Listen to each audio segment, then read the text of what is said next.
बोचहा उपचुनाव को लेकर पहुंचे पूर्व मुख्यमंत्री जीतन राम मांझी ने तेजस्वी यादव पर सीधा हमला किया। आपके अंदर भी है एक जीनियस। अगर आप भी छूना चाहते हैं आसमान की ऊंचाइयों को, क्रैक करना चाहते हैं IIT JEE, AIIMS, NEET, NTSC, KVPY या फिर ओलंपियाड, तो आपके हौसलों को उड़ान देने के लिए है जीनियस क्लासेस। बोचहा उपचुनाव को लेकर पूर्व मुख्यमंत्री जीतन राम मांझी रविवार को मुजफ्फरपुर पहुंचे, जहां उन्होंने क्षेत्र में घूमकर बीजेपी प्रत्याशी बेबी कुमारी के लिए वोट मांगा। पार्टी के राष्ट्रीय अध्यक्ष जीतन राम मांझी ने बताया कि बोचहा में उपचुनाव हो रहा है और उपचुनाव का आज अंतिम दिन था। मुख्यमंत्री नीतीश कुमार के साथ बैठक थी। इसके बाद क्षेत्र में घूम कर बेबी कुमारी के लिए वोट मांगा गया। उन्होंने बताया कि अगर क्षेत्र का विकास करना है तो आम लोगों को बेबी कुमारी को जिताना होगा, क्योंकि केंद्र में भी NDA की सरकार है।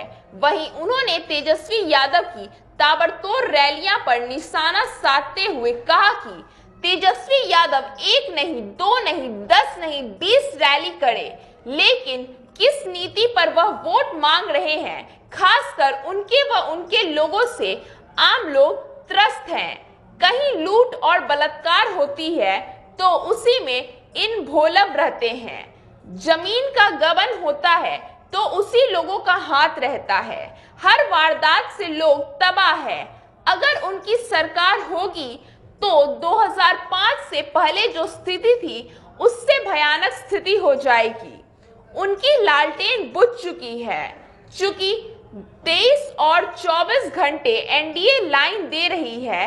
वहीं उन्होंने सुरेश शर्मा के सवाल पर कहा कि भूमियार समाज बहुत ही वैज्ञानिक जात होते हैं और राजनीतिक के हर पहलू को समझते हैं। वो कोई ऐसा कदम नहीं उठावे जिससे उनकी क्षति होगी। बीजेपी के मंत्रियों द्वारा लाउड स्पीकर के बयान पर उन्होंने कहा कि ये उनका व्यक्तिगत राय है। जहां तक सार्वजनिक की बात है तो हिंदुस्तान धर्मनिरपेक्ष देश है। जिनसे बातचीत की हमारे संवाददाता ने। हमारे साथ पूर्व उप मुख्यमंत्री जीतन राम मांझी हैं, मुजफ्फरपुर आए हैं, क्या कहेंगे? देखिए, मुजफ्फरपुर में बोचहा में उपचुनाव हो रहा है और उपचुनाव का आज अंतिम दिन था। हम लोग बाहर थे, आवश्यकता समझी गई यहाँ आकर मदद करने का, और उसी क्रम में यहाँ पर आए हैं। वार्ड नंबर 3 में मेरी एक मीटिंग हुई और फिर अभी मुख्यमंत्री जी के साथ मीटिंग हुई और हम लोगों ने अपील किया है कि बेबी देवी को कमल छाप पर जो 3 नंबर EVM में है बटन दबाकर उनको वोट दीजिए। अगर क्षेत्र का विकास करना है तो चूँकि NDA की सरकार है, NDA की सरकार रहेगी और NDA के उम्मीदवार के रूप में जीत के जाएगी तो क्षेत्र का ज़्यादा विकास करेगी। ऐसा अपील हम लोग किया है और हमको उम्मीद है कि हम लोगों के अपील पर सब लोग तवज्जो दिया है और बेबी कुमारी निश्चित रूप में चुनाव जीतेगी। तेजस्वी यादव लगातार रैलियां करें, ताबड़तोड़ रैलियां, 3 रैलियां के नीचे सरकार पर जमकर निशाना साध रहे हैं। देखिए, तेजस्वी प्रसाद 1 नहीं, 3 नहीं, 10 नहीं, 20 रैली करें। सवाल ये है कि अपना अपना सबका काम है, लोग करते हैं। किस नीति के आधार पर वो चुनाव वोट मांगते हैं? जी, बिहार की जो गरीब जनता है खास करके वो उनके और उनके लोगों से ज़्यादा त्रस्त है। और कहीं लूट होती है तो उसी में वो लोग रहते हैं, बलात्कार होता है तो उसी में रहते हैं, ज़मीन का ग्रैबिंग होता है तो उसी में उन लोगों का हाथ होता है। हर वारदात से उनसे लोग तबाह है। अगर उनकी सरकार होगी तो 2005 के पहले जैसे जंगल था उससे ज़्यादा भयानक स्थिति होगी, ऐसा समाज के लोग समझते हैं। इसलिए वो जितना भी रैली करें उससे कोई फ़र्क नहीं पड़ेगा, उनको कोई वोट नहीं देने जा रहा है। उनकी लालटेन बुझ चुकी है, क्योंकि 23 घंटा और 24 घंटा लाइन हम लोग दे रहे हैं। बोचहा उपचुनाव में ब्रह्मर्षि समाज फैक्टर माना जा रहा है, तो उसमें जो बीजेपी के जो पूर्व मंत्री वो सुना है हमने, वो टेम्पोररी मामला है।